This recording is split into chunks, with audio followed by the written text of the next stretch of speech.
لا بريفكتور قررت باش تغلق واحد المحل ديال بوشخي حلال، والسبب هو ان من بعد لو باساج ديال لو كونترول سانيتير تبين على انه كيبيع اللحم ديال الخنزير البري اللي هو لو سونغليي. تعطى امر عاجل وتغلق نهار 3 جونفي 2025. كانوا بزاف ديال الانذارات اللي جاو هاد لا بوشخي، منها انهم ما كانوش كيحترموا لا شين دو فخوا، كان كتنقص النظافه وكان عندهم انتشار بعض الحشرات، وكان انذار كذلك على الطريقه باش كانوا كيستوكيو اللحم. واللي زاد الطينه باله هو انهم لقاو تيبيعوا اللحم ديال لو سونغليي ما كانت عليه حتى شي علامه اللي كتبين بان البيطري كيأكد على السلامه والجوده ديال هذا اللحم قبل ما يتباع.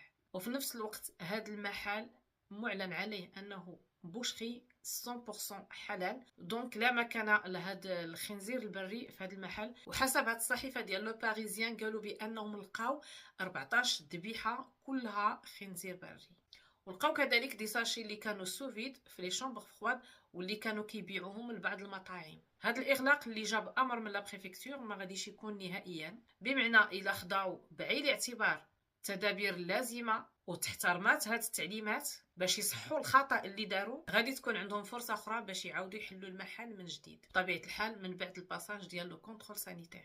علما بان ماشي اول مره كيتغلق هذا المحل، فايت مغلوق دو فوا في 2021 وفي 2023.